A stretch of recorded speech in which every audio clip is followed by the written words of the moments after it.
Olá pessoal, estamos de volta com o nosso Em Pauta Direito e Cidadania. Hoje nós temos um grande convidado, o Dr. Carlos Eduardo, que é mestre em Direitos Humanos, é advogado. Quanto tempo que tu advoga já? Há uns 30 anos. Só um pouquinho, né? É conselheiro do Conselho de Tráfico do DAIR e tem aí uma vasta experiência em direitos humanos e hoje nós vamos conversar um pouquinho com ele sobre direitos humanos, tá? Carlos, explica para nós, assim, o nosso público, ele não é só voltado para os juristas, mas também especialmente para o cidadão. O que é direitos humanos, qual a origem dos direitos humanos e o que essas decisões, especialmente aí a gente tem algumas decisões em tribunais internacionais, né, contra o próprio Brasil, e o que isso afeta o dia a dia do cidadão? Bom, os direitos humanos, eles têm essa denominação a partir da Carta de 48 da ONU, no sentido de dizer que esses direitos eles valem para qualquer pessoa em qualquer local do mundo. Por isso essa denominação de direitos humanos. Por isso mesmo é uma denominação que a gente encontra no plano internacional, das convenções internacionais de direitos humanos. Mas, na verdade, direitos humanos no plano internacional, direitos fundamentais no plano da Constituição ou direitos da personalidade no plano infraconstitucional, melhor dizendo, no nosso Código Civil, são a mesma coisa. Não há diferença, é só uma questão de plano. Para esclarecer o que são direitos humanos, os direitos humanos eles se originam, não que se originem, mas o fato histórico mais importante foram, sem dúvida, os fatos relacionados à existência do Estado liberal, especialmente na Revolução Francesa. A partir da Revolução Francesa, você pode classificar os direitos humanos em gerações ou dimensões. A primeira seria chamada a dimensão ou geração de direitos da liberdade, que fazem com que o cidadão ganhe um campo de liberdade, fazendo com que o Estado se abstenha de intervir na esfera privada. Então, seria do cidadão em face do Estado. Exatamente, essa é a primeira dimensão, a primeira geração de direitos humanos.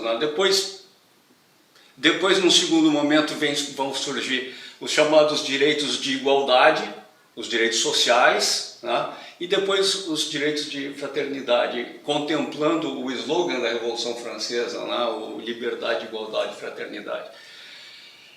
Essa classificação ela tem uma finalidade meramente didática.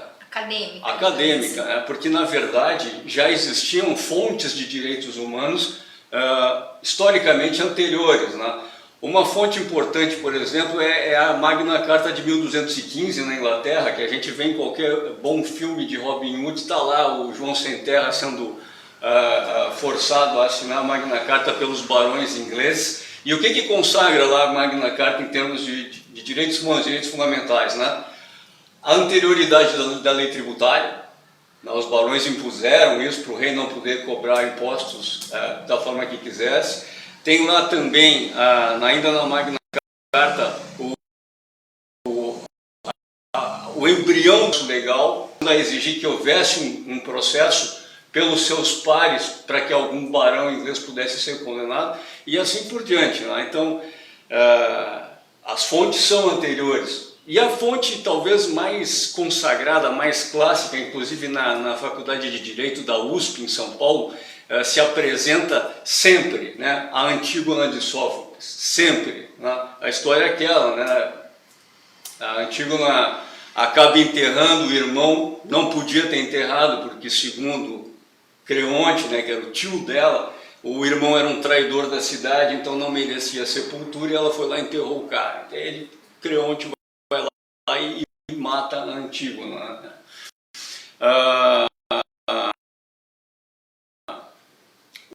O direito ao sepultamento é o que está na Antígona. Não por coincidência, uma das condenações que o Brasil sofreu perante a Corte Internacional de Direitos Humanos está também relacionada à questão do direito ao sepultamento. Isso ocorreu quando da guerrilha, chamada Guerrilha do Araguaia, na época da ditadura militar, quando os soldados do exército eles escondiam os corpos dos guerrilheiros mortos e aí as famílias nunca mais ficaram sabendo onde é que estavam os seus familiares. O Brasil foi condenado por isso. o velho direito ao sepultamento, né? Então, fizesse uma pergunta que é a pergunta a ser respondida, né? O que é importante, né? Por que a tutela dos direitos humanos ela é importante? Ela é importante porque se trata de direitos fundamentais, né? É por isso que ela é tão importante, né? Se você não tiver proteção de direitos humanos, né? Não dá para dizer que é uma sociedade civilizada. Não é, né? Não havendo. E tu disseste que uma coisa, é claro, que essa questão em que o Brasil foi condenado, ela é muito grave, né? E isso tem reflexos principalmente no nosso dia a dia, né? Porque a gente pode não ter sido impactado com isso, mas todo dia algumas pessoas têm impactos relacionados a isso. Mas tu disseste aqui, o próprio princípio da anterioridade tributária. Então, quer dizer, os direitos humanos acabam protegendo os mais diversos aspectos da vida do indivíduo. Esse é um aspecto patrimonial, é claro, mas que tem um severo impacto de o Estado não poder expropriar, digamos assim, o patrimônio do cidadão. Né? E na questão social, por exemplo, né? E aí a gente até tem algumas confusões doutrinárias a respeito disso no direito previdenciário, que daí, não sei se isso entraria na segunda geração exatamente, ou na terceira. Exatamente, na segunda. Direitos sociais são considerados direitos fundamentais da segunda geração ou dimensão, né? Por que essas duas terminologias? Porque quando se fala em geração, parece que uma coisa exclui a outra, né?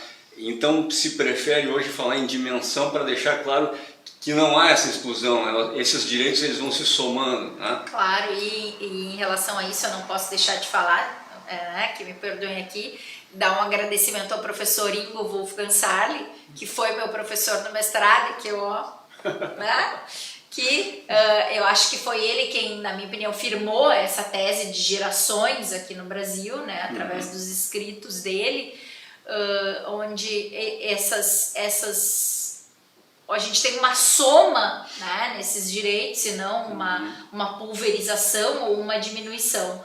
Tá? Mas, Carlos, assim, o que, a meu ver, nos últimos anos, justamente observando essa questão das gerações de direitos, com essas várias reformas ou novas legislações ou emendas à Constituição que nós estamos tendo, se a gente olhar com afinco a nossa carta legislativa, né, a nossa carta federal, a nossa Constituição, quando a gente teve a reforma trabalhista, a reforma tributária ou a reforma previdenciária, a reforma tributária ainda não saiu do papel, né? Embora muitos queiram, outros não, a gente tem muitas divergências a respeito disso, a gente não tem de certa forma um impacto ou uma violação de direitos fundamentais? Com certeza, porque muitas vezes o que ocorre, com exceção dos direitos da personalidade, que são regulamentados no plano infraconstitucional pelo Código Civil, né? Os direitos fundamentais, os direitos humanos, eles vão acabar sofrendo um impacto da legislação infraconstitucional, né? E essa legislação infraconstitucional que tu referes hoje, né, ela é uma legislação de um viés mais conservador, né, que trabalha assim no sentido de limitar, né, os direitos fundamentais, não há dúvida, né? Vamos pegar talvez um bom exemplo, vamos trabalhar agora com direitos humanos ou direitos fundamentais da terceira dimensão, né? Da dimensão do coletivo, do direito difuso, onde a gente vai encontrar principalmente o direito do consumidor e o direito ambiental. Olha o que está acontecendo na Amazônia, por exemplo. Tá? Dá para dizer que a Constituição está sendo respeitada? Difícil, né? Bastante difícil. Então, tu tem razão. Queria voltar num ponto que é importante. As condenações, né, da Corte Interamericana de Direitos Humanos, normalmente vem a decisão e ela vem com uma série de condenações a grande maioria, obrigações de fazer, né? E que os estados não cumprem, porque eles dizem que não, isso aqui é violação à soberania. Eles reconhecem que eles devem se submeter às condenações da corte, mas eles não cumprem, as obrigações de fazer não cumprem. O que acaba sendo cumprido? A condenação em pecúnia. A condenação em pecúnia. Então, por exemplo, se nós formos favorecidos por uma decisão da corte e houver uma condenação em pecúnia, nós pegamos o acórdão da corte e nós ajuizamos uma ação de cumprimento, de execução de sentença na Justiça Federal e nós vamos receber, então, esse valor. Agora, as demais condenações, como, por exemplo, dar cursos de direitos humanos para determinadas parcelas dos servidores do Estado brasileiro,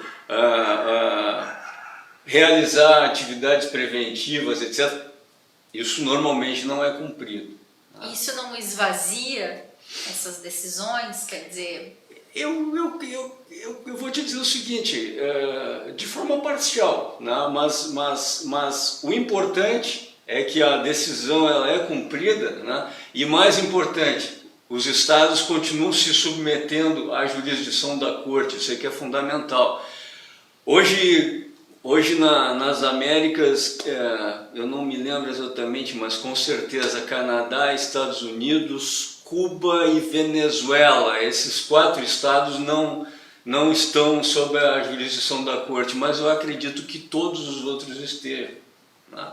Então, ainda o sistema interamericano de direitos humanos ainda ele tem legitimidade, né, para fazer com que as suas decisões sejam acatadas e que sirvam principalmente, né, como fundamento de cumprimento dos direitos humanos.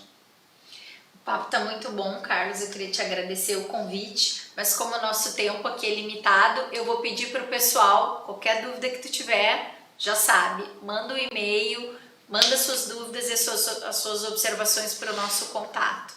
E voltamos no próximo.